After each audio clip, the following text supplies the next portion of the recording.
ठीक है, ओके। तो मैं एनएलपी पर बात करने जा रहा हूँ। इसको एनएलपी ही बोले ऐसा वर्ल्ड वाइड स्वीकृत किया गया। पहले इसको बोलते थे न्यूरो लिंग्विस्टिक प्रोग्रामिंग, राइट। फिर सभी की सहमति हुई कि अभी ये पूरी एक विद्या शाखा बन गई है, तो अभी शॉर्ट में इसको एनएलपी ही कहे, तो तब से इसको एनएलपी कहते हैं। तो हुआ यूँ कि अमेरिका में इलिनॉय यूनिवर्सिटी में एक प्रपोजिशन हुआ कि इंसान इतना कंप्यूटर का प्रोग्रामिंग कर देता है, बाद में कंप्यूटर के पास से वही काम लेता है। तो इंसान का बिहेवियर क्या प्रोग्रामेबल है कि नहीं, और अगर प्रोग्रामेबल है तो कैसे प्रोग्राम करें। तो 3 विद्या शाखा, 3 फैकल्टी के एक्सपर्ट लोग बैठे, उस पर बहस हुई और पूरा रिसर्च का कार्यक्रम शुरू हुआ। करीब 22 साल तक इसके ऊपर रिसर्च चला। और 3 फैकल्टी ऑफ न्यूरो साइंस, हमारी पूरी चेता तंत्र कैसे काम करता है, तो मेडिकल डॉक्टर्स और रिसर्च साइंटिस्ट।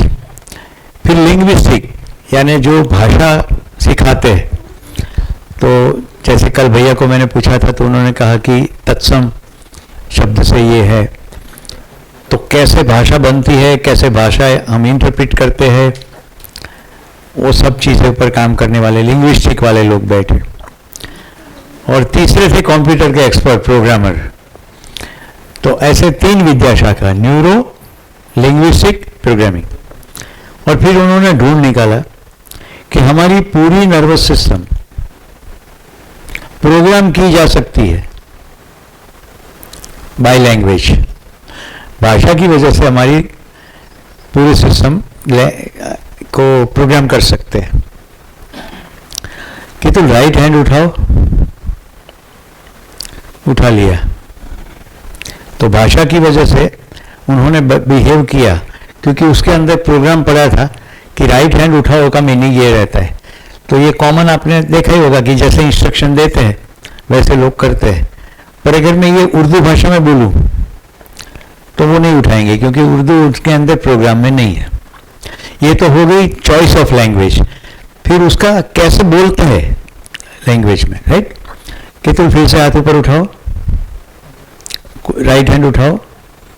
आपने देखा, मुझसे मुझे प्रश्न पूछा कौन सा उठाओ, तो जब लैंग्वेज में ओपन बोल देते हैं तो अब फ्लेक्सिबिलिटी बहुत सारी है। भैया भी आज बोल रहे थे close ended question, right, open ended question. तो उन्होंने मुझे पूछा तो मैंने दूसरा बिहेवियर ट्रिगर किया कि वो मुझे पूछे।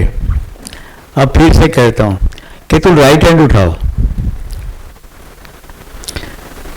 तो देखिए, रखो, अब इनके हाथ को देखो। उनके मन के अंदर राइट हैंड को उठाने का जितना प्रोग्राम है उसके अनुरूप उन्होंने उठाया। अभी देखना बिहेवियर कैसे बदलता है।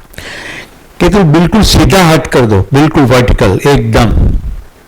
देखिए, हो गई बात, एक्सरसाइज पूरी। मैं एज ए टीचर इनके पास से कोई रिजल्ट चाहता हूं तो केतुल का कोई दोष नहीं है, दोष मेरा ही है अगर मैं रिजल्ट प्रोड्यूस ना कर पाऊं, क्योंकि मेरी लैंग्वेज में इतना शार्पनेस और प्रिसीजन नहीं है कि जो रिजल्ट मैं प्रोड्यूस करना चाहूं वो कर सकूं। तो इसका एक इम्प्लीकेशन तो सीधा एजुकेशन में है कि हम बच्चों के पास से जो रिजल्ट चाहते हैं उसको कैसे, भाषा का कैसे प्रयोग करें। आज मुझे ट्रिगर इसीलिए हुआ कि वो मार्क वाली बात जो चल रही थी, तो ये आपको थोड़ा एक मैंने एक्सरसाइज करके समझाया। अब एनएलपी का साइंस कैसे फैला और उसका क्या महत्व है। तो हम लोग कभी भी कुछ भी काम करते हैं तो हमारे मन में एक ख्याल तो रहता है कि मुझे कुछ रिजल्ट प्रोड्यूस करना है। हमारे बीच में से कुछ कुछ लोग एक्स्ट्रा ऑर्डिनरी रिजल्ट प्रोड्यूस करते हैं, कुछ लोग। तो एनएलपी के साइंटिस्ट ने ये देखा कि जो लोग एक्स्ट्रा ऑर्डिनरी रिजल्ट प्रोड्यूस करते हैं उनकी लैंग्वेज क्या है, और इसको वर्ल्ड वाइड स्टडी किया गया। तो जैसे social leader, political leaders, economy में काम करने वाले इंडस्ट्रियल लीडर्स, तो डिफरेंट लीडर्स को स्टडी किया गया और वैसे लीडर्स जिन्होंने रिजल्ट प्रोड्यूस किया। तो आपको आश्चर्य होगा, हम लोग बैठे थे इंडियन इंस्टीट्यूट ऑफ मैनेजमेंट में मैं और मेरी तरह जो एनएलपी में काम करने वाले लोग। और भैया क्या था discussion, Osama bin Laden, Saddam Hussein कैसे रिजल्ट प्रोड्यूस करते, क्योंकि एक्सट्रीम लेवल के रिजल्ट उन्होंने प्रोड्यूस किए। अब केवल लादेन का देखें तो 9/11 का पूरा एपिसोड, यानी पायलट को कन्विंस करना कि प्लेन उड़ा के तुम्हें मरना भी है और यहां जाके इतने लोगों को मारने के लिए तुम निमित्त भी बनोगे, पेंटागन पर, यानी कि ऑलमोस्ट ऐसी सुरक्षा का चक्र है जिसको भेजना मुश्किल था। तो ये सभी की जो लैंग्वेज है उसके ऊपर ही डिटेल स्टडी है। अगर इसमें आपको इंटरेस्ट पड़ता है तो ही मेरे आगे की प्रस्तुति का कुछ मतलब है। एक्स्ट्राऑर्डिनरी मिराक्युलस रिजल्ट्स प्रोड्यूस करने के लिए इंसान के बिहेवियर को कैसे प्रोग्राम करें, इंसान बने हम खुद भी आ गए। अभी एक कॉमन भैया ने बताया था एक्सरसाइज करना, कितने लोगों को मालूम है इस कमरे में एक्सरसाइज करना स्वास्थ्य के लिए अच्छा है, करते कहाँ हैं, राइट। सरकार लिखती है statutory warning, tobacco chewing is injurious to health. कुछ नहीं होता, ऐसे नहीं छूटते, छूटने का पूरा कार्यक्रम बिल्कुल अलग है। तो ये है एनएलपी का बैकग्राउंड। अब देखते हैं कि हम नॉर्मल भाषा का प्रयोग कैसे करते हैं। मैं 3 एग्जाम्पल देकर के आपको भाषा का प्रयोग समझाता हूं। शाम का वक्त हो रहा था, मैं समंदर के तट पर था। ये एक एग्जाम्पल है, मैंने 2 स्टेटमेंट करे, इसके अनुरूप आपके अंदर कुछ इंटरप्रिटेशन हुआ। अब होशपूर्वक सुनिए, मैं जब दूसरा कहता हूं तो क्या बदलता है। शाम का वक्त था, पंछी घर लौट रहे थे, मैं समंदर के तट पर था, समंदर का पानी मेरे पांव की ओर आ रहा था, आकाश का रंग लाल हो रहा था। बताइए पहले और दूसरे में डिटेल चित्र किस में है? क्योंकि मेरी लैंग्वेज में मैंने विजुअल्स डाले। तो पहला जो एग्जांपल है उसको कहते हैं ऑडियो टाइप, जिसमें केवल आवाज है, ध्वनि है, विजुअल्स नहीं है। अब मैं जब सागर तट बोलता हूं तो आप नारगोल गए होंगे तो आपको नारगोल दिखेगा, राइट। आप सोमनाथ गए होंगे तो आपको सोमनाथ दिखेगा, क्योंकि आपके अंदर सागर तट का वो इंप्रेशन है। और आप में से कोई अगर सागर तट पर नहीं गए हो तो आपने जो भी किताबों में सागर तट के बारे में पढ़ा होगा, कहीं चित्र देखे होंगे, वही आपका सागर तट है, जो कि रियलिटी नहीं है।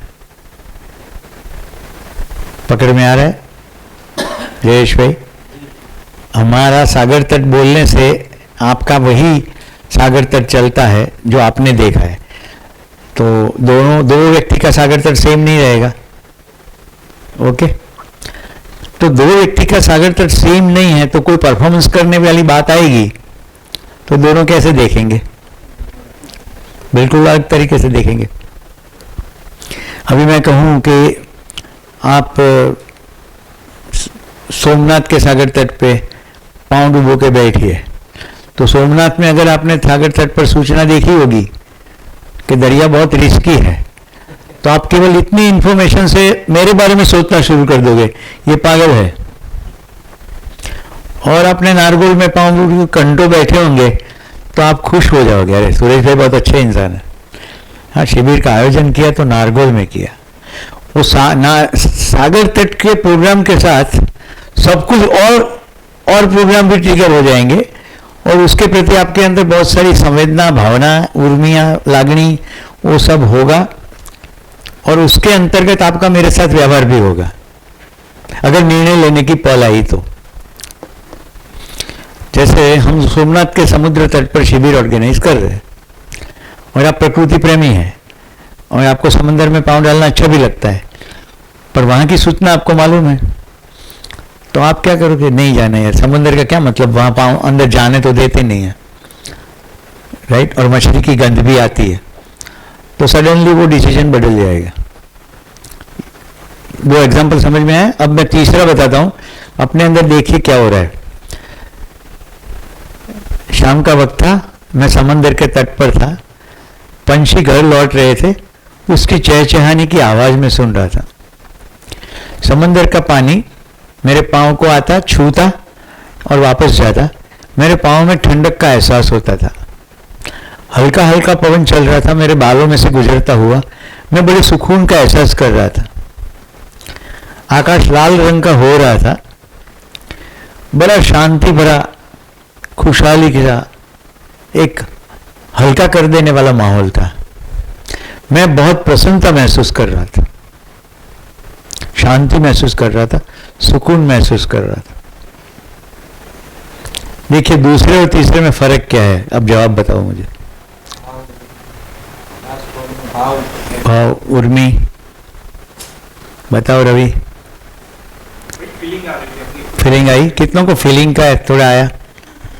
और मैंने जब ये कहा कि पानी मेरे पाँव को छू रहा है, छुआ, गुड। आई मीन आप विजुलाइज करने लगोगे जैसे मैं आपको विजुलाइज करवाता हूं, होगा कि नहीं? बस यही पर फर्क है। एनएलपी का साइंस कहता है इंसानों को 3 कैटेगरी में बांटा जा सकता है। कम्युनिकेशन में ऑडियो वाले अलग, विजुअल वाले अलग और काइनेस्थेटिक वाले अलग। और उसमें भी 2 टाइप, एक्सप्रेशन में ऑडियो और इंटरप्रिटेशन में ऑडियो। यानी बोलते समय वो ऐसी शुष्क भाषा का प्रयोग करेंगे। शाम का वक्त था, मैं सोमनाथ गया था, दर्शन किया, घर वापस आ गया, बिल्कुल ऑडियो, राइट? यार याद करता हूँ क्या मजेदार सोमनाथ का शाम का समय था, मस्त, मैं पूरा एंजॉय किया दरिया को। तो बात तो वही है, लेकिन क्योंकि मैं काइनेस्थेटिक हूँ, तीसरा कंपोनेंट है काइनेस्थेटिक, जिसमें उर्मियाँ हैं। और जो सेकंड वाला है विजुअल, उसमें बहुत सारी डिटेल्स है, विजुअल्स, राइट? पंछी घर लौट रहे, पानी की तरंगे पाँव को छू रही है, मेरे बालों में से, हालांकि है कम, उसमें से पवन गुजर रहा है, तो उसमें मूवमेंट भी है। तो विजुअल्स, स्टेशनरी विजुअल्स भी हो सकते हैं, मूवमेंट वाले विजुअल्स भी हो सकते हैं। तो देखा, अभी मैं ये कह रहा था कि एक्सप्रेशन में एक और इंटरप्रिटेशन में दूसरा, ये एक टाइप ऐसी होती है। एक टाइप ऐसी होती है कि एक्सप्रेशन भी सेम, एक्सप्रेशन इंटरप्रिटेशन, एक्सप्रेशन यानी बाहर अभिव्यक्त होना, इंटरप्रिटेशन यानी अंदर इसको इंटरप्रिट करना। वो दोनों सेम हो, अलग हो, उल्टा भी हो। जैसे मेरा खुद का टाइप, मैं कोई भी कम्युनिकेशन टेलीफोन पर से पूरा 100% इंटरप्रिट कर लेता हूँ।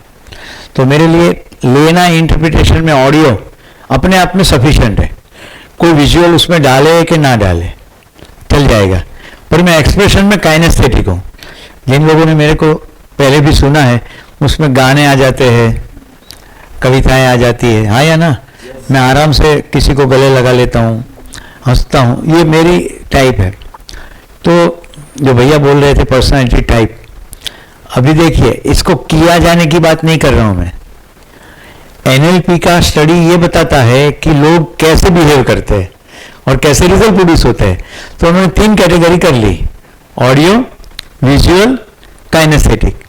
और जनरल उन्होंने देखा एक कंट्री वाइज, तो कोई कोई कंट्री में बहुत सारे लोग ऑडियो टाइप वाले ही हैं, तो सूचना भर से काम चल जाएगा।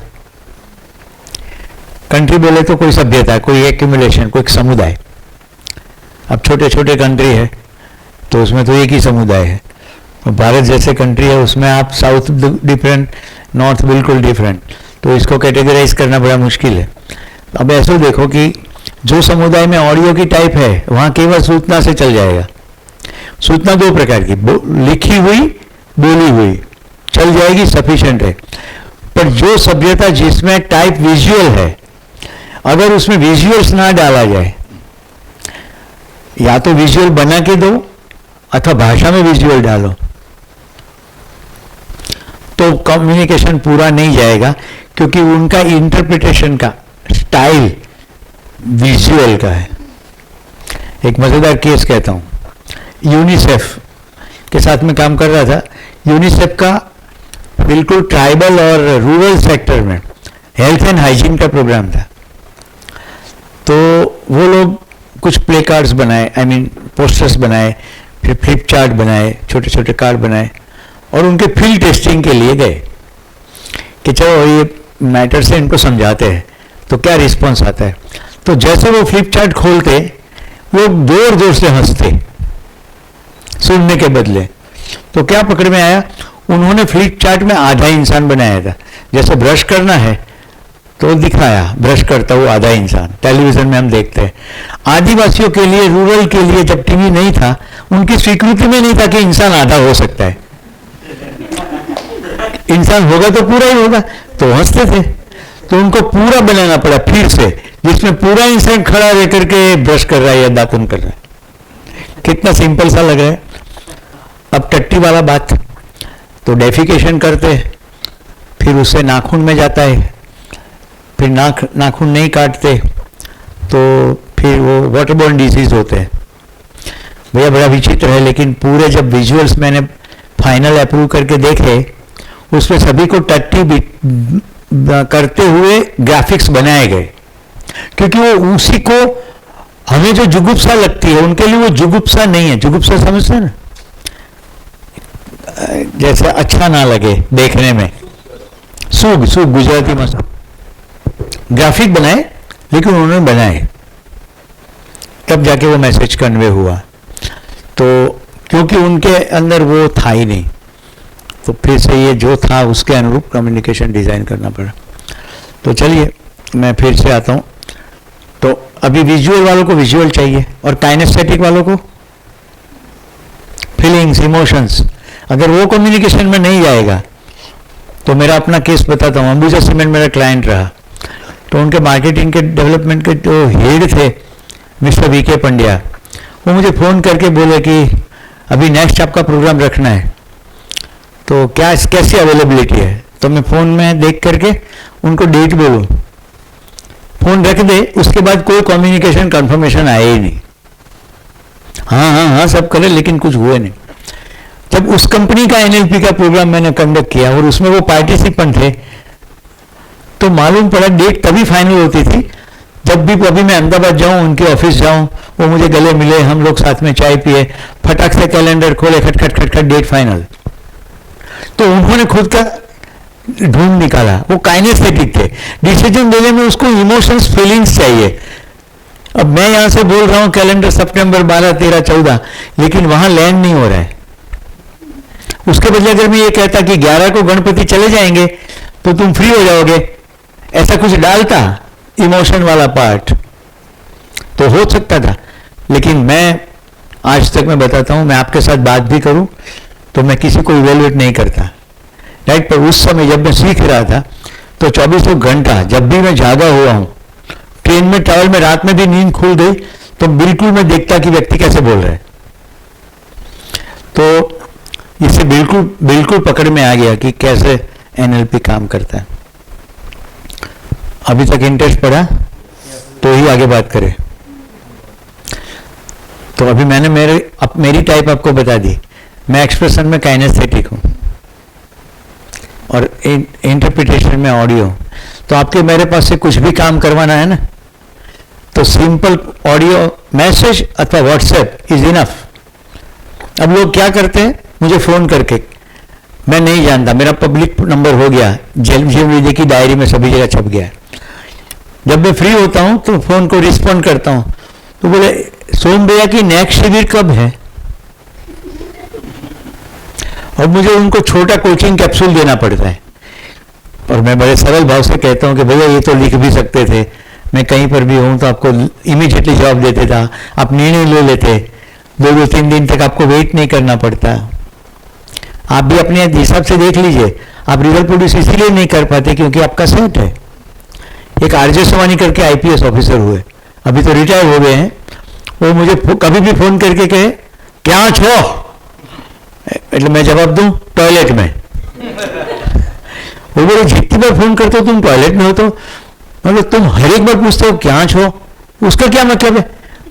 मैं कहीं पर भी हूं, आपको बात करने का से मतलब है ना, मैं कहाँ हूं उससे क्या मतलब। Point noted. तो इतना हंसे बोले मेरे पुलिस में बैठे, यही हैबिट बन गई, क्योंकि वो अपने नीचे वाले जितने हैं उनका कमांड कैसे करेंगे कि अभी वो कहाँ है। जैसे वहां मालूम पड़ेगा कि यहाँ है तो उसको वहां से दौड़ाएंगे, तो उसका एक ही कमांड रहता है, कहाँ हो। तो अभी मैं मजा करता हूँ उनके साथ, वो रिटायर हो गए हैं, मैं फोन करके कहता हूँ क्या जाओ उनकी आवाज की स्टाइल में। तो I think you get the point right. अभी 2-3 दिन है आपके पास, जब भी ब्रेक में बातें हो तो केवल ध्यान से सुनना, लोग कैसी भाषा का प्रयोग करते हैं। अभी उसमें भी बहुत सारा है, 3 दिन लगते हैं मुझे पूरा एनएलपी सीखना। पूछो पूछो।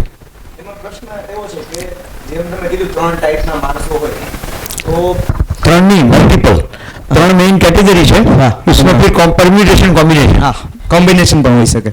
તો ઘણી વખતે એવું બનતું હોય કે ભાई आप हाँ कितनी बहुत सारे टाइम ऐसा बनता है कि जैसे फैकल्टी की बात करते हैं, फैकल्टी कई लोग होते हैं सिर्फ बोलते हैं मीन्स ऑडियो, तो कई बच्चे नहीं समझ पाते हैं क्योंकि वो उसको कुछ एक्टिविटी चाहिए, कुछ ग्राफिक्स, कुछ विजुअल्स चाहिए। तो और एक्सप्रेशन में भी जैसे आपने बताया कि एक्सप्रेस, तो कई लोगों की अपेक्षा होती है हमसे, जनरली मैं संबंधों की बात कर रहा हूँ, तो जैसे कोई लॉजिकल पर्सन है, जैसे बहुत सारे इंजीनियर्स होते हैं तो वो लॉजिकल होते हैं, वो ऑडियो में ही बात करते हैं, ऑडियो में समझते हैं, लॉजिकल होते हैं। और उनके साथ वाले जो आसपास वाले लोग होते हैं तो उनकी अपेक्षा होती है कि वो एक्सप्रेसिव होना चाहिए। तो उसको कैसे किया जाए, मीन्स कि how to achieve that thing. जैसे बच्चों को समझाना है तो सिर्फ ऑडियो से समझ में आ गया मुझे। Yes yes. मैं आपको नरेंद्र मोदी की मनोमन क्लिप देखने को कहता हूँ। मनोमन कभी न कभी सुना ही होगा राइट। वो इतने पॉपुलर कैसे है, जितने भी लीडर सक्सेसफुल है वो क्या करते हैं, उनको मालूम है सब तक पहुंचना है, तो सब तक कैसे पहुंचेंगे। मान लीजिए ये सेक्शन ऑडियो है, ये सेक्शन विजुअल है और ये सब काइनेस्थेटिक, और मैं नरेंद्र मोदी हूं, मुझे सफलता से मेरी बात पहुंचानी है तो मुझे तीनों को कंबाइन करना पड़ेगा। अभी ये चीज सीखी भी जा सकती है, अपने अंदर देख देख करके चीजों को इंप्रूव किया जा सकता, इंप्रूव यानी एडिशन, क्योंकि इसमें कुछ गलत ऐसा नहीं है।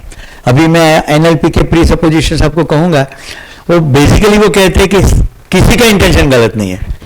तो भैया मेरे लिए रोमांचक चीज ये था, जब मेरे पास जीवन विद्या आया, उसके पहले एनएलपी आया था, तो एनएलपी के 13 प्री सपोजिशन बिल्कुल विद्या के साथ मैच हो रहे। तो एनीवे नरेंद्र मोदी का क्लिप, मित्रों, यानी सबसे पहले भाइयों बहनों के बदले मित्रों कर दिया, क्योंकि भाई बहन के संबंध एक लेवल लिमिट का है, मैत्री के संबंध में कोई एज नहीं। पहला पकड़ में आया, वो हमेशा मित्रों मित्रों करते रहे। फिर काइनेस्थेटिक बताने के लिए वो ऐसी ऐसी बातें करते, मुझे तो स्ट्रॉन्ग डाउट है वो चाय वाला पूरा कंस्ट्रक्ट किया गया है एक आम आदमी के साथ अपने को जोड़ने के लिए कि चाय बेचना। कौन डॉक्यूमेंट किया होगा भाई ये चाय बेचता है, राइट। और मान लो सही भी है तो इसको कम्युनिकेट तो किया कि चाय बेचता था। और वो ऐसी ऐसी बातें अपनी स्पीच के अंदर ले आएंगे जिसमें आपकी उर्मियां जगेगी, राइट। सबका साथ सबका विकास, तो सब आ गए, राइट। किसी को नहीं लगेगा कि मैं छूट गया। आपको क्या लगता है, भाजपा से कोई व्यक्ति आया हो और स्ट्रांग भाजपा के लिए ये भी ऐसी इंप्रेशन हो कि ये एंटी मुस्लिम है, उस व्यक्ति कौन सी लैंग्वेज से सब तक पहुंच जाएगा? केवल एक ही लैंग्वेज है, सब, राइट। सबका साथ सबका विकास, तो सबके साथ वो चले। फिर आप देखिए कि काशी विश्वनाथ हो या वो जो कुछ भी मंदिर अयोध्या हो, आपने देखा वो स्वयं एक पुरोहित के कपड़े में आ जाते हैं, वो खुद स्नान करते हैं, खुद वो सब करते हैं, वो देखा आपने? As a prime minister of India वो सब करने की आवश्यकता बिल्कुल नहीं है, पर लोगों के साथ कनेक्शन करने के लिए ये बहुत जरूरी है। लोग अलाइन हो गए। आज पूरी व्हाट्सएप यूनिवर्सिटी कैसे देखते हैं, जैसे सनातन या हिंदू धर्म का रक्षणहार तो यही है। ऐसे ऐसे थिंकिंग की कैपेसिटी रखने वाले लोग ऐसे लिखते हैं व्हाट्सएप में कि भारतवर्ष के उद्धार के लिए ये आए, एकदम मसीहा का स्वरूप बन गया, राइट। क्योंकि हमारे तीर्थ स्थानों के साथ हमारी जो भावनाएं जुड़ी है, तो भाई मैं अयोध्या तो नहीं जा पाया, पर कोई मेरा जाने का इच्छा पूरा करता है, वो डुबकी भी लगाता है सरयू में, धोती भी पहनता है, पूजा भी करता है, तो मुझे लगने लगता है कि हाँ मैं गया। और इसका एक प्रूफ और भी है, अमिताभ बच्चन जो रिजेक्ट हुआ था, अब उसको लगा कि तुम्हारे तो इतना बम्बू जैसी हाइट है, आवाज का ठिकाना नहीं है, वो व्यक्ति इतना सक्सेसफुल हो गया। उसको कौन सा कैरेक्टर मिला था? Angry young man. वो समय की जो भारत की स्थिति देखेंगे तो लोगों के अंदर बहुत बड़ा आक्रोश था, अब वो आक्रोश व्यक्त नहीं कर सकते, तो फिल्म के कैरेक्टर के द्वारा वो व्यक्त हो रहा है। सिस्टम के सामने कोई विरोध में खड़ा हो गया, वो है अमिताभ बच्चन, वो चल गए। अभी कौन बनेगा करोड़पति शो आता है, आप देखो इसमें क्या हो रहा है। अब एनएलपी के एंगल से उसको देखना, किसी तरह ऑडियो तो वो चल ही रहा है, उसमें विजुअल्स भी आएंगे, जितने भी शो है उसमें कितने विजुअल डालते हैं, राइट।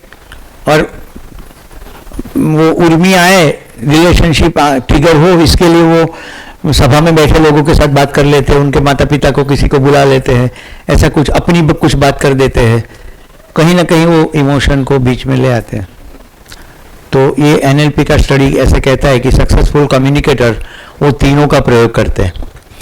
अब शिक्षकों के लिए क्या, टिपिकली आप अपनी टाइप का एनालिसिस करो, समय मिलेगा तो मैं पूरा टूल आपको उस बैठना पड़ेगा एक दिन, वो ऐसा काम नहीं है कि ऐसे ब्रेक में हो जाए, तो वो टूल्स है उसके आप अपना एनालिसिस करोगे तो पकड़ में आ जाएगा कि मेरा कौन सा टाइप है।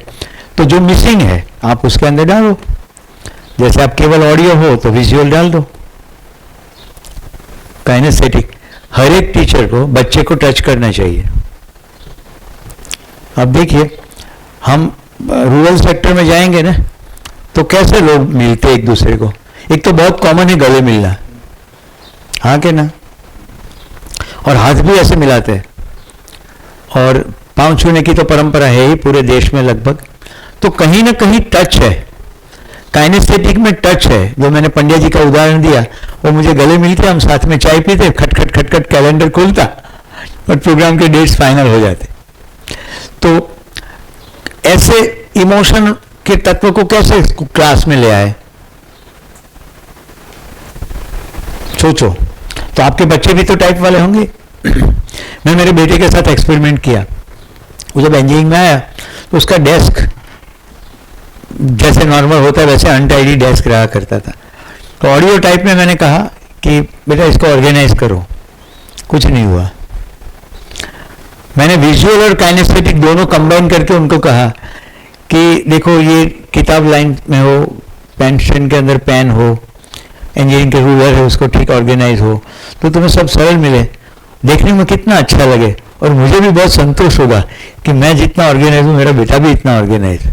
खटक से टेबल बदल गया। तो जो काइनेस्थेटिक कंपोनेंट है जिसमें हम इमोशन का प्रयोग करते हैं, हाँ इतना जरूर है, इसका मैनिपुलेशन नहीं करना। विद्या की रोशनी में ही कहे तो लोगों को भाव पकड़ में आ ही जाता है। तो हम कृत्रिम उर्मियां दिखाए, वो शिक्षक के लिए लंबा नहीं चलता।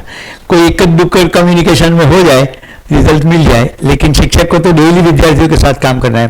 तो आप सही में वो भावपूर्ण होकर के, जैसे ये बेटा मेरा ही बेटा है, ऐसे भावपूर्ण होकर के इमोशंस को कम्युनिकेशन में ले आए तो बिल्कुल फर्क पड़ेगा।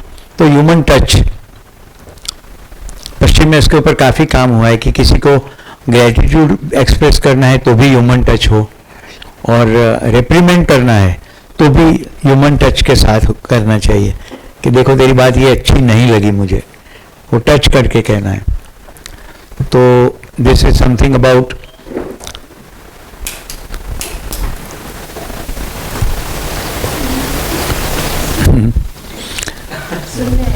अभी खोल दो तो जाना चाहिए, भगाओगे तो ही जाएगा, क्योंकि ये परिवार बसाने के चक्कर में है। अब ह्यूमन पुश करना पड़ेगा यहाँ तो। उठो उठो। हाँ,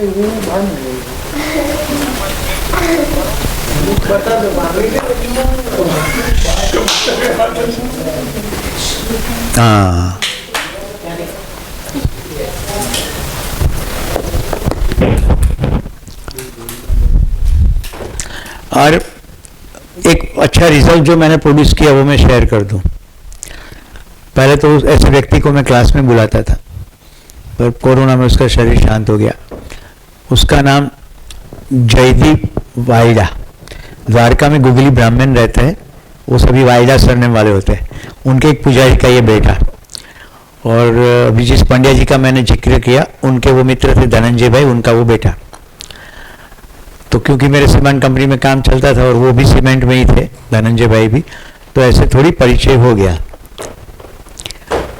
जयदीप ने अच्छे स्कोर किया 12th में, तो उसको दिल्ली की कोई लीडिंग, कोई स्टीफन जैसी कोई दिल्ली में कॉलेज है, सेंट स्टीफन है, उसमें रखा, और वो हॉस्टल में पढ़ रहा था। अब जयदीप का इल्यूजन हो गया कि उसको ऐश्वर्या राय के साथ शादी करनी है, और उन दिनों ऐश्वर्या की शादी नहीं हुई थी। तो उसने वहाँ जाके खत लिखना शुरू किया, और 6 महीने तक वो लगातार ऐश्वर्या राय को खत लिखता गया, वहाँ से कोई जवाब आया नहीं। तो एक दिन उसने सुसाइड किया, और सुसाइड नोट में लिख दिया ऐसा कि जिंदगी ऐश्वर्या के बिना बेकार है और वो जवाब नहीं दे रही, इसलिए मैं मर रहा हूँ। अब देखिए, गणेश चतुर्थी जब जब आती है मुझे हमेशा वो चीज़ इसलिए याद आती है कि वो समय भी ऐसा ही था। उनके पिताजी गणेश की स्थापना नहीं करते थे, लेकिन पूजा में गणेश रहते थे, और इसी दिनों वो पूजा में बैठे थे, रविवार का दिन था, और उनके अंदर खतरे की घंटी बजने लगी पूजा के दौरान कि समथिंग इज रॉन्ग, जयदीप के साथ कुछ ठीक नहीं है। तो उन्होंने फ़ोन किया हॉस्टल वार्डन को कि भाई जयदीप को फ़ोन दिया है कमरे में, उस समय मोबाइल नहीं था, तो कमरे में स्पेशल कनेक्शन लिया था, वो उठा नहीं रहे, उनके कोई साथी भी नहीं उठा रहे। तो वार्डन ने कहा कि भाई संडे का दिन है, बच्चे सैटरडे शाम लेट तक पार्टी करते रहते, तो बोले नहीं तुम दरवाज़ा तोड़ दो। तो उस दिन जयदीप अकेला था हॉस्टल में, और वो ऐसी स्थिति में मिला। तो ये पांव जो राइट हैंड था उसके यहाँ वो कोनी लग गई थी और वो बेहोश था। फिर all India institute of medical sciences VIP जहाँ एडमिट होते हैं, वहाँ उसका एडमिशन हुआ। 72 घंटे तक उनके पिताजी सिरहाने पर बैठे रहे, लगातार गणेश जी की उपासना करते, और सद्भाग्य से वो जहर सब निकाल दिया गया, बच गया, और वो फिर अहमदाबाद आ गया। उनकी 6 महीने फिजियोथेरापी चली, लेकिन उसके राइट पांव के अंदर फ्रेम आ गई। बोले अब इससे आगे नहीं हो सकता, जितना हो सकता था हो गया, फ्रेम से चल पाएगा। और इन दिनों मैं NLP का स्टडी कर रहा था, तो विजयन पंड्या ने मुझे कहा कि इसमें कुछ हो सकता है। मैंने कहा प्रयोग करके, तो अब मैं सीधा प्रयोग पर ही बताता हूँ। मैंने उनको बुला के, एक तो पहले इसका इंपॉर्टेंस एस्टैब्लिश करना पड़ता है, तो मैंने उसको रेलवे स्टेशन पर मेरी ट्रेन छूटने से 1 घंटे पहले बुलाया। मैंने कहा मेरा टाइम बहुत इंपॉर्टेंट है, मैं ऐसे इजीली अवेलेबल नहीं हूँ, तो स्टेशन पर आ जा, मैं स्टेशन 10 मिनट पहले आऊँगा। बोले सर 10 मिनट में क्या होगा? उसको कुछ नहीं मालूम NLP, उसको केवल इतना है कि मैं कुछ गाइडेंस देने वाला हूँ। तो मैंने कहा ठीक है चल तेरे लिए 1 घंटा पहले आता हूँ। ऐसे करके अपना एस्टेब्लिश किया इम्पोर्टेंस, और उसको 1 घंटे मैंने केवल ये सिखाया कि तू आंख बंद करके विजुअलाइज कर कि तू फुटबॉल खेल रहा है, ये तेरा काम है, और राइट पांव से किक लगाना फुटबॉल का। और दूसरे तीसरे दिन फोन आया, रोता है कि मेरे से नहीं हो रहा है कल्पना।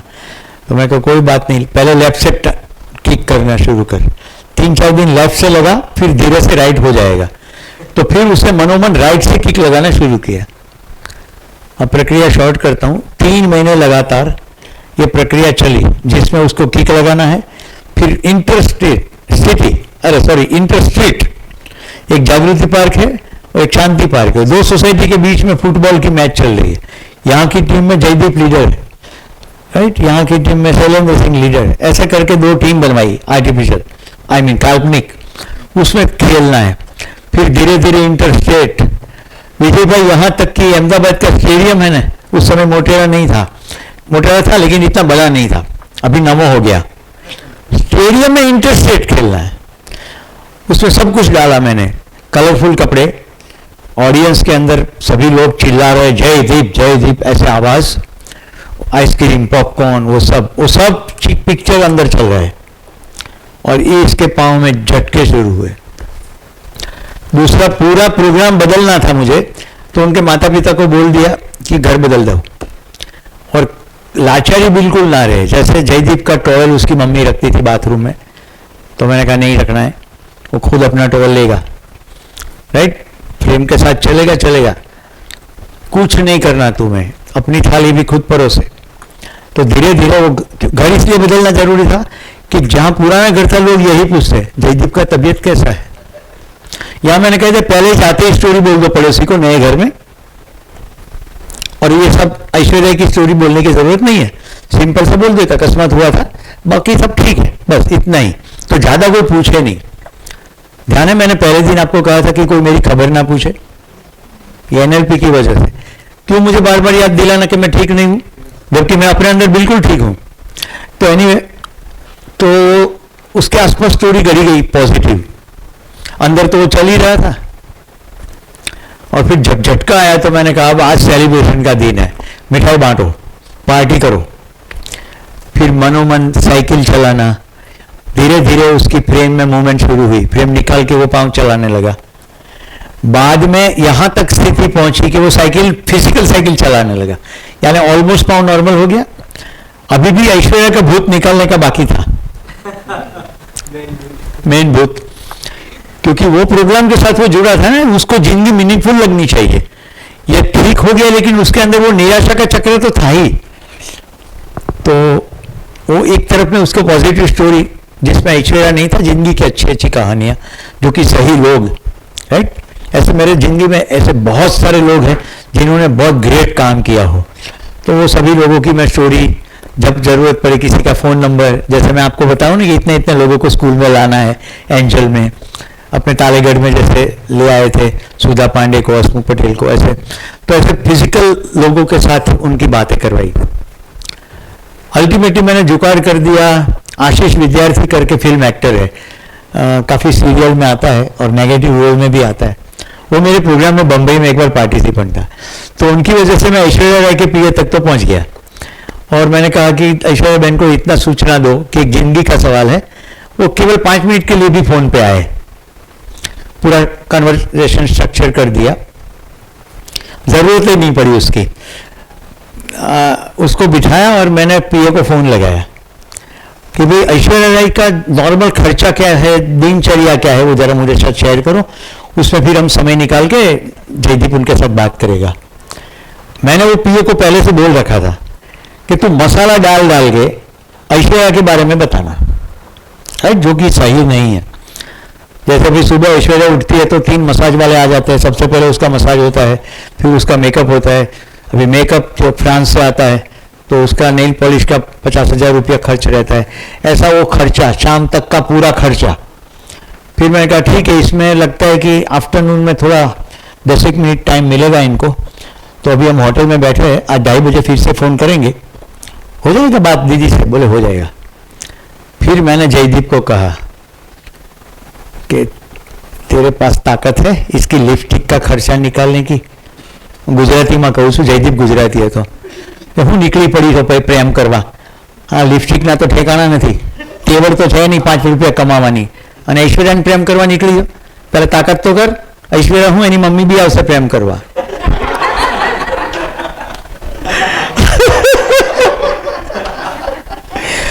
तेरे में ताकत होगी तो आएगी, ऐसा। तो ऐश्वर्या का भूत उतर गया, उसके मन में जो ख्यालात थे वो सब बचकाना, राइट। 11 से वो प्रेम में था, यानी भ्रम में था। एनीवे भैया, तो अच्छी बात यह है, फिर मैंने उनके पिताजी को कहा कि उसको मीनिंगफुल मैं काम में डालता हूँ। आज शिक्षक दिन है तो मुझे इतना प्रेरित कर रहा है ये इवेंट। मैंने एसजीवीपी की एक स्कूल है जो अहमदाबाद वाले लोग हैं, मेमनगर में गुरुकुल है, वहाँ उसको इंग्लिश टीचर बनाया है क्योंकि वो इंग्लिश मीडियम में पढ़ा था। और उनको पिता को कहा कि स्कूल के ऊपर हम जयदीप बोझ है, हम उसका सैलरी नहीं दे सकते, ये तो उनकी मदद हो रही है, तो तुम डोनेशन करोगे, उसमें से हम उसकी सैलरी करेंगे। तो सैलरी साइफन हुई वो हॉस्टल में बच्चों को इंग्लिश सिखाता रहा और स्कूल में भी पार्ट टाइम वो टीचर था। तो वो टीचिंग करते करते उसको ये लगने लगा कि मैं कितना कुछ कर सकता हूँ। He was very fluent in English, बहुत अच्छा इंग्लिश बोलता था। और बच्चों के जो प्रोफाइल थे वो सब गांव में से आए वाले। मेमनगर गुरुकुल में 1 रुपया सब्सक्रिप्शन है भाई, 1 रुपये में खाना पीना, यूनिफॉर्म हम स्कूल, गुरुकुल ट्रेडिशन। तो वैसे बच्चे थे, तो उसको लगा कि यार मैं तो जोरदार काम करता हूँ। उसके अंदर इतना हो गया। फिर सुभाष त्रिवेदी जैसा एक मेरा क्लाइंट था, उसके यहाँ मैंने कोडिंग सीखना, प्रोग्रामिंग सिखाने में लगाया। वो पूरा सीख गया और अल्टीमेटली एज्योर नॉलेज कॉर्पोरेशन नामक एक कंपनी के अंदर वो सीनियर लेवल पर पहुंचा। उसके नीचे 10-12 प्रोग्रामर काम करते थे और शादी भी की, बच्चा भी और सब कुछ सेट हुआ। तो मेरे लीडरशिप प्रोग्राम में मैं जयदीप को खुद को बुलाता और आके शेयर करता। तो ये NLP के इतने मिरेक्युलस रिजल्ट्स आते हैं। अब एजुकेशन का दूसरा एक प्रयोग, ये एक शायद जापान का प्रयोग है। टीचर्स को कहा गया कि ये जितने भी है ना, ये सब मैथ्स में एकदम डल है, राइट। केवल ये राकेश करके जो बंदा है ना, वो मैथ्स में ब्रिलियंट है। तो क्या करता हूं मैं, उसको ब्रिलियंट के क्लास में ले लेता हूं। आप इन सभी को ब्रिलियंट बनाओ। अब सीधी वैसा बढ़ते थे, जिसको डल बताया गया वो सब बिल्कुल ब्रिलियंट थे और जो ब्रिलियंट बताया गया वो डल था। उसको सभी डल के क्लास में बिठाया गया, लेकिन वो सबको डल को ऐसे ही चुनने गए थे कि ब्रिलियंट है, ब्रिलियंट है, ब्रिलियंट है। 1 साल के बाद नतीजा ये निकला कि जितने ब्रिलियंट थे उसका पूरा परफॉर्मेंस बिगड़ गया, क्योंकि टीचर का पूरा बिहेवियर ऐसा था कि तने तो समझ नहीं पड़े। वो कोई क्यूरियस क्वेश्चन पूछता तो टीचर उसको ठीक जवाब नहीं देते, कि उसके उनके मन में ऐसा बन गया था कि ये तो नहीं सीखेंगे। तो बिल्कुल 360 डिग्री चेंज हुआ। इसके चलते गुजरात सर्कल में उसका इंप्लीकेशन है क्षमता केंद्रीय अभ्यासक्रम। ये प्रयोग पुराना है। तो टीचर की लैंग्वेज से बच्चे के परफॉर्मेंस पे बहुत फर्क पड़ता है। अब आपके रोंगटे खड़े होने चाहिए जो स्टेटमेंट में बोलने जा रहा हूं। बाबा जी का स्टेटमेंट हर एक इंसान समझ सकता है। हर एक इंसान में समझने की अक्षय बल शक्ति संपन्नता है। देखिए, आज राकेश भाई ने उस पर जोर दिया था कि अपना महानता उन्होंने कभी भी नहीं कहा। तो ये ग्रेटनेस है ना। तो ये पॉजिटिव प्रोग्रामिंग हमारे अंदर अगर सेट हो जाए कि बाबा जी ने हम पर इतना भरोसा रखा है कि हम समझ सकते हैं, तो शायद हमारी यात्रा भी रिजल्ट की ओर जाएगी। और अभी मैं उसके कुछ प्री सपोजिशंस आपको बता दूं। टाइम है आपके पास? मैंने सोचा था वैसे 2:30 तक ले सकते, 2:30 के बाद आपका फटन है, पर अभी 2 बजे है।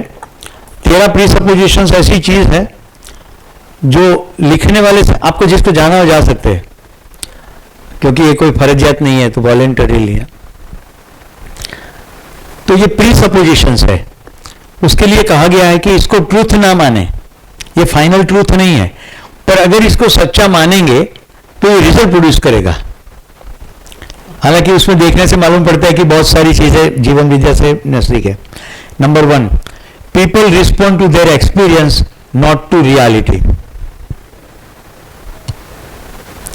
लोग अपनी मान्यतावश पेश आते हैं, वास्तविकता, यथार्थता और सत्यता से पेश नहीं आते। मध्यस्थ दर्शन है कि कुछ और है। हमारे पूरा परफॉर्मेंस कैसे है?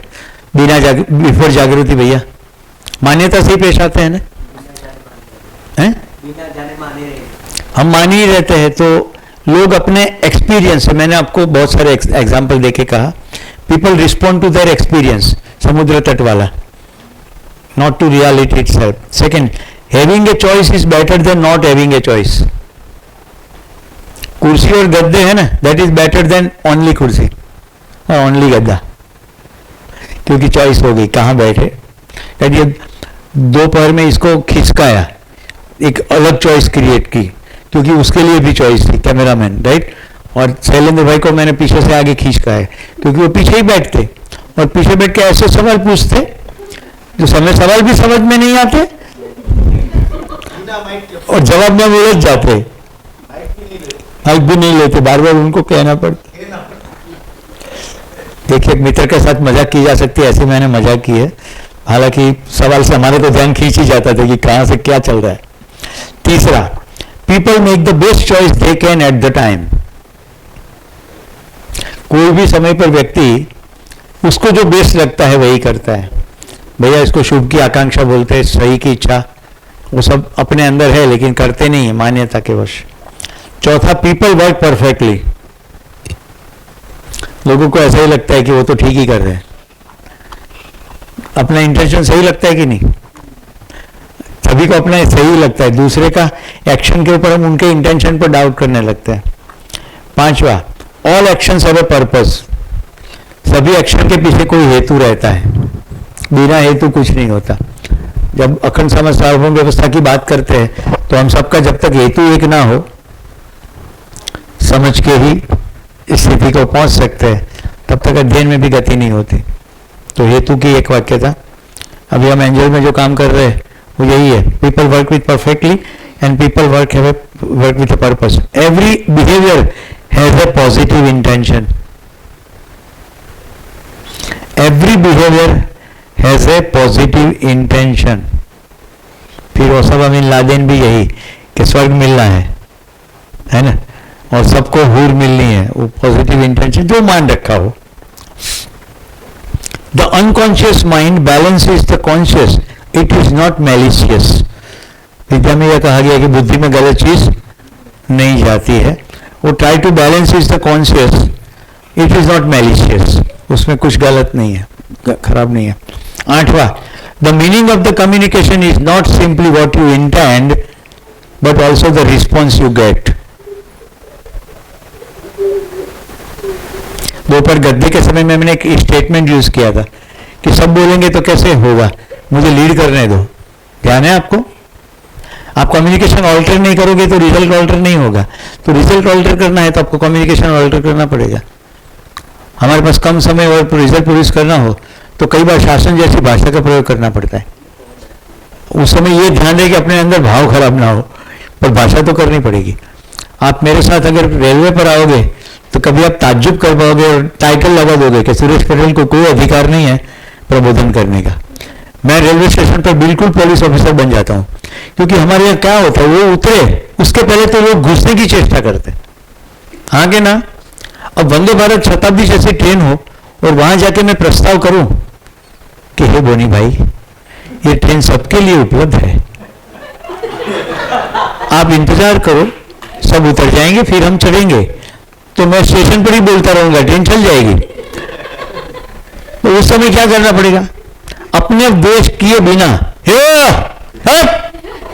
ऐसा बोलना पड़ता है ताकि उनको लगे कि ये भाषा तो पुलिस बोलता है। और मैंने पुलिस के साथ काफी काम किया है तो मुझे मालूम है वो कैसी भाषा बोलता है। तो वो भाषा का प्रयोग करके सब लाइन में खड़े हो जाते हैं, मैं भी। फिर सब चढ़ने के बाद लोग मेरे साथ ऐसे देखते हैं, क्योंकि कोई पैसेंजर होते हैं। फिर कोई पूछ भी लेता है आप पुलिस से हो? तो मैं पुलिस को सपोर्ट करता हूँ, पुलिस से नहीं हूँ। मुझे गांधीनगर में मेरी इमेज फॉरेस्ट ऑफिसर की है, क्योंकि कोई भी पेड़ तोड़ता हुआ मालूम पड़े, कार स्कूटर जिस भी स्थिति में हूँ रोक के सीधे दौड़ने लगता हूँ उनके सामने। वो दौड़ते हुए देख के उनके अंदर मैसेज चला जाता है अभी पकड़ लेगा, और मैं पकड़ ही लेता हूँ ठीक यहां से बिल्कुल। तो एक इमेज बन गई कि ये फॉरेस्ट ऑफिसर है। घर के आगे गार्डन भी बनाया, उसका फेंस का कलर भी ग्रीन किया। और लैंग्वेज का कितना इम्पैक्ट है। नरेंद्र मोदी जब गुजरात के सीएम थे उन्होंने सूचना दी, सभी मिनिस्टर को बोला 2 दिन के लिए अंडरग्राउंड हो जाओ। आईएएस ऑफिसर को भी अंडरग्राउंड कर दिया और कमांड कर दिया जितना भी एनक्रोचमेंट है उसको हटाओ। आपको ताजुब होगा, रातों रात गांधीनगर में से मंदिर साफ हो गए। जहां कल मंदिर था शिखरबद्ध वहां पूरा फ्लैट। ऐसा ऑपरेशन उन्होंने किया और एनक्रोचमेंट सब खत्म हो गया। मेरे घर के आंगन में मैंने जो गार्डन बनाया था उसको छोड़ के बाकी सभी के गार्डन की फेंस तक इन्होंने उखाड़ दी। अब मेरा कोई कनेक्शन नहीं है। मैंने क्या करा, जब अपना प्लॉट लिया तो नक्शा देख के लिया, उसमें वो green reserve area by government identified area है, ग्रीन रिजर्व।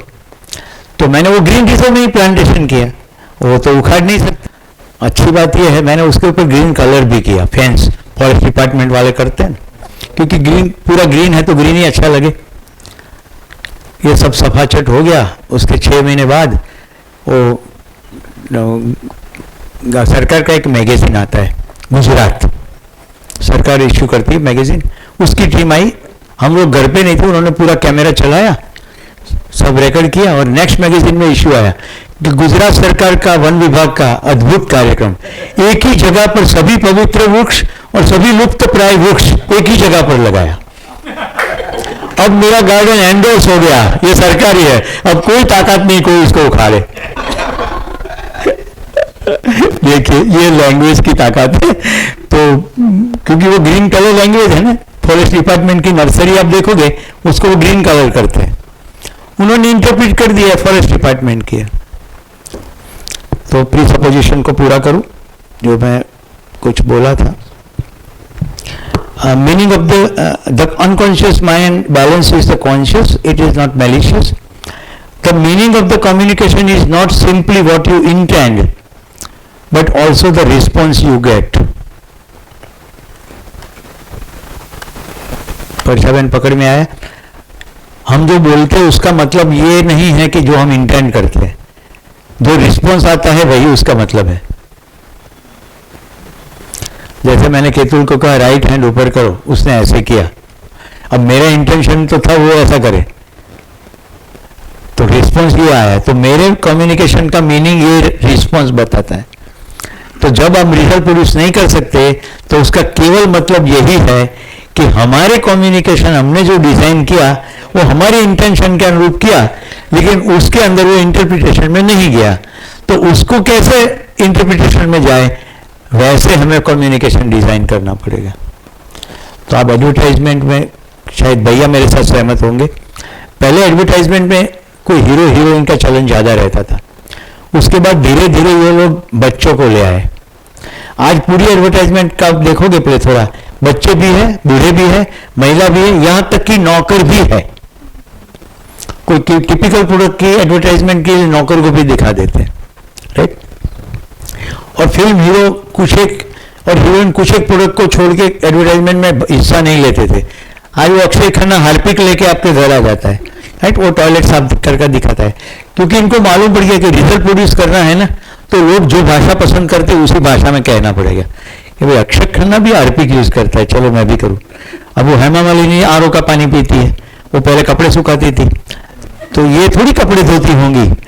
कौन लॉजिक लगाता है कि हेमा मालिनी कपड़े नहीं धोती होगी, तो ये कपड़े सुखाती है, तो लोगों को लगता है कि हेमा मालिनी भी कपड़ा धोती है तो हम भी उसी डिटर्जेंट से धोए। अभी एक जिंगल देखो, पहले इस्तेमाल करे फिर विश्वास करे, उन्होंने अपने जनता के अंदर दबे हुए इंटेंशन को बाहर निकाल दिया, दबे हुए कि वापरी ने पहले जोइए तो खरा, पहले देखे फिर ठीक लगेगा तो करेंगे, उनके मुंह में डाल दिया। तो लोगों को हाँ बात तो सही है, पहले इस्तेमाल करने की बात करें, ये घड़ी डिटर्जेंट ठीक रहेगा। अच्छा, ये 8वां का मैं बता दूं, भारत की परंपरा कैसे टिक गई है। एनएलपी कहता है कि जिस प्रवृत्ति में मैक्सिमम सेंसेस का प्रयोग किया जाएगा वो सभी चीजें टिकेगी। तो मैक्सिमम तो 5 सेंस है, इस देश में से आरती पूजा नहीं जाएगी कभी भी। हाँ, जीवन विद्या के चलते उसका अर्थघटन बदल जाएगा, पर जाएगी नहीं परंपरा। क्यों? देखो 5 सेंसेस दिखाता हूं, विजुअल है कि नहीं है। आरती में मूर्ति एक विजुअल है, उसको वैष्णव परंपरा में तो 5 बार श्रृंगार करते हैं, बाकी परंपरा में डेली तो श्रृंगार बदल ही जाता है। फिर आरती घूमती है, मूवमेंट है, और चित्र भी है, विजुअल भी है। तो आरती का दिखावा विजुअल है, मूवमेंट डायनेमिज्म भी है और विजुअल भी है। फिर आरती गाई जाती है, अगेन साउंड है, धूप बत्ती की जाती है, स्मेल है, वो खुद ही टच करते हैं अपने आप को, राइट। तो टच तो है ही, और कोई गुरु पुरोहित बैठा है तो उसके पांव छूते हैं, कोई नहीं तो मंदिर के पगथी पर भी ऐसे करते हैं। हाँ कि ना। कल मैं बैठा था, मेरी किताब शायद एकता दीदी के पास पांव पर पहुंच गई, उनका पांव टच कर गया तो उन्होंने तुरंत यूं किया। तो क्यों ऐसा? क्योंकि हमारे अंदर वो प्रोग्राम पड़ा ही है। तो टच हो गया, स्मेल हो गया, अंत में प्रसाद भी मिलता है, टेस्ट भी हो गया। तो 5 के 5 सेंसेस का प्रयोग हो गया ना, इसलिए आरती टिकेगी, ऐसे चलते सब कुछ टिकेगा। जैसे ये अंबाजी की पद यात्रा सालों साल बढ़ रही है, क्योंकि सभी जगह किचन खोल रखे हैं, खाओ भाजी पाव खाओ, बेल पापड़ी खाओ, रोटी सब्जी खाओ, सब खाने का कार्यक्रम। कोई आयोडेक्स लेके खड़ा है, आपके पाँव दुख रहे, कोई मसाज कर रहा है, राइट। भजन तो चल ही रहे, और भात भात के लोग, राइट, कैसे कैसे कॉस्ट्यूम पहन के, लाल डंडा वाला लाल कपड़ा पहनेगा, कोई पीला वाला पीला पहनेगा, तो पूरा कलर कॉम्बिनेशन। और वैसे प्रकृति तो बहुत खिली रहती है, ये भादों के महीने में बारिश अच्छी हुई होती है, तो विजुअल है, ऑडियो है, काइनेस्थेटिक है, चलेगा। तो ऐसी परंपराएं चलेगी। तो मैंने एनएलपी का प्रयोग करके भैया कोरोना आने से पहले गांधीनगर में शुरू किया गोष्ठी का कार्यक्रम। वो ऐसा रखा कि भाई मेरे घर पे गोष्ठी है, गांधीनगर में सब लोग आकर के मेरे घर रहेंगे, खाएंगे। तो गोष्ठी में खाना हो गया, परिवार में सबको मिलना भी हो गया, राइट। हम धूप बत्ती नहीं करते थे, लेकिन आते जाते किचन में से कोई खुशबू तो आ ही रही है, राइट। जब खाना ही बन रहा है, मैं नाश्ता चिवड़ा नहीं बोल रहा हूँ, ममरा नहीं, पूरा भोजन। तो हम बारी बारी लोगों के घर जाते थे। कोरोना बीच में आड़ में आ गया, कोई लोग ट्रांसफर हो गए, तो फिर वो परंपरा टूट गई। लेकिन मैं तो प्रस्ताव रखता हूं कि ऐसे करने से नुकसान नहीं है, फायदा ही है। आज पूरा विसनगर का जूथ यहां डाइनिंग करने के बाद, गोष्ठी करने के बाद कमरे में जा करके पार्टी करते हैं, राइट। वो खाने का सामान लेके आए हैं, मुझे न्योता भी मिला। हापुड़ में अध्ययन चल रहा था, और हापुड़ में सोम भैया की कैसी स्ट्रिक्ट सूचना कि वो भाइयों का विभाग, ये बहनों का विभाग। तो वो जो बहनों का विभाग है वहाँ भाइयों को जाना नहीं, और उनके कमरे में तो कभी जाना नहीं। अब हम लोग यहाँ गांधीनगर से, कोई बड़ौदा से, कोई राजकोट से, तो जैसे सोम भैया अपने वो बहनों का कमरा था, बगल में सोम भाई का कमरा था, उन्होंने देखा रात के 9 बजे का टाइम है, और एक बहन के कमरे के आगे 15 जोड़ी जूते पड़े हैं, और अंदर से ठहाका मारने की आवाज आ रही है। बोले इतने एक बहन के कमरे में 15 घुसे, नॉक करके आए। हम क्या करते थे, वही जो ये हो रहा है। राजकोट से ये लोग कुछ न कुछ लेके आते थे, तो हम मिल के बड़ा वो पतीला रहता है ना, उसमें भेल बनाते थे और खाते थे। और अभी उसमें उस कमरे में 2 बहनें थी, तो 2 बिस्तर इकट्ठा करके बाकी पूरे कमरे में 15 लोग कहीं पर भी बैठ जाते थे। बात तो अध्ययन की होती थी, पर खाते खाते मजा करते करते फिर तो क्या था, सोम भैया को भी ले लिया कि शाम को आ जाना भैया। और हापुड़ में नई परंपरा बन गई, एक दिन तो भेलपूरी पकौड़ी होती है 10 दिन में। जिस दिन वो कटहल बनता है ना, उस दिन रात को भेल का प्रोग्राम होता है। तो ये तो एक प्रस्ताव है कि थोड़े खान पान, लोगों को खान पान पर बुलाओ तो 2 घंटे बैठते हैं। अगर खान पान नहीं है तो लोग आके मिल के चले जाएंगे 10-15 मिनट में। पर हम ये कहें कि गिरीश पे भोजन पे आना, तो 2 घंटे निकल के आएंगे, तो उसी पर बात हो पाएगी, ऐसा है मेरा कहना। तो विसनगर वालों को धन्यवाद। अब बचेगा तो आज सब आ जाएंगे, क्योंकि सबको एनएलपी मालूम पड़ गया है। तो बस बाकी के 2 हैं। नो है, we already have all the resources we need और वी कैन क्रिएट देम। हमारे पास सभी संसाधन है, और अगर नहीं है तो हम क्रिएट कर लेते हैं। ये उत्तम उदाहरण है नासा। कभी चांद पर जाने का किसी ने सोचा, और आज हम रेगुलरली एनएसएस पर जाते आते रहते। तो पहले कहाँ रिसोर्सेज थे, तो रिसोर्सेज जो नहीं है तो हम क्रिएट कर पाते हैं। Mind and body form a system, they are different expression of the one person. यहां थोड़ा डिस्टिंक्शन है, पर ये कह रहे हैं कि mind and body form a system. मन को वो शरीर से अलग बोल रहे हैं, लेकिन दोनों को मिलके एक सिस्टम बनता है, और मन के प्रोग्रामिंग के अंदर आप शरीर को चला सकते हैं। We process all information through our senses. हम सभी इंफॉर्मेशन हमारे सेंसेस से ही प्रोसेस करते हैं। जो हम यहाँ कहते हैं सेंसेस से जाता है मेधस से, फिर जीवन प्रोसेस करते हैं। Modelling successful performance leads to excellence. कहीं पर भी कुछ अच्छा हुआ है, उसका मॉडलिंग करना। एनएलपी का पूरा साइंस मॉडलिंग का ही है, कि जहाँ जहाँ एक्स्ट्राऑर्डिनरी रिजल्ट प्रोड्यूस हुए, तो कैसी भाषा थी, कैसे प्लानिंग था, कैसे सिचुएशन थी, वो सबको स्टडी करके करते हैं। And 13, if you want to understand act, जरा पीछे मुड़ के एक बार देखो, आप अपनी पोजीशन बनाए रखना, इनको देखो, और यहाँ भी देखो, राइट साइड देखो, इनको देखो। नहीं, मैं साइंस जानता हूँ, ये इधर भी देखो।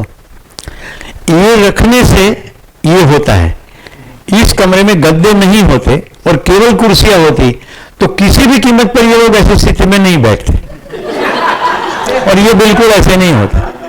तो अगर आपको बिहेवियर प्रोड्यूस करना है कि लोग कुर्सी में बैठ के पूरा सुने और चालू क्लास में गद्दे में सो ना जाए, तो गद्दे रखने ही पड़ते। मॉन्टेरिया में गोविंद भाई बड़ी डिस्टर्ब हो गए थे, मैंने जब गद्दे को कहा और फिर वो शिविर में आए, देखे ये लोग तो सो रहे, एक दो तो खर्रा भी मार रहे थे। बोले ये कैसा शिविर है? तो अभी तो कुछ बोल भी नहीं है, सौंदर्य का शिविर, कोई कुछ बोल नहीं रहा है, तुम कोऑर्डिनेशन में कुछ बोल नहीं रहे हो। मैंने कहा पूरा शिविर सुनो फिर मालूम पड़ेगा। एक शिविर उन्होंने भी किया था, लेकिन शासन और व्यवस्था पूरा ध्यान नहीं रहा होगा। And finally if you want to understand, act. अगर कुछ समझना चाहते हो तो करो। तो मुझे तो अनुकरण वाला जो भैया ने बताया था वो बिल्कुल बैठ गया कि वो सिद्धांत समझ में नहीं आ रहे तो एक जागरूक मानव का अनुकरण करते करते देखते रहे तो समझ में आ जाएगा, क्योंकि बाकी सब समझ के करेंगे तो वो समझने की यात्रा तो बहुत लंबी है। तो अनुसरण अनुकरण वाला। तो धन्यवाद, आप सभी लोगों ने मुझे सुना। तो कितनी भी बीमारी पीड़ा में से गुजरते हो भी मेरी प्रसन्नता इसलिए अकबंद है क्योंकि ये साइंस समझ में आ गया कि मेरे मन के अंदर के डायलॉग में मैं बीमार हूं ऐसा नहीं है। तो जब लोग मुझे पूछते हैं स्वास्थ्य कैसा है, तो मुझे जानबूझ के सुनना पड़ता है ऐसे कि वो ये पूछ रहे हैं कि तुम्हारा शरीर कैसा है, ऐसे मैं इंटरप्रेट करता हूं। राइट? तो पीड़ा अपनी जगह पर है, दर्द अपनी जगह पर है, मैं अपनी जगह पर हूं। उसमें विद्या का प्रदान तो अनपैरेलल है, पर लैंग्वेज में एनएलपी मुझे हेल्प कर दिया है। धन्यवाद।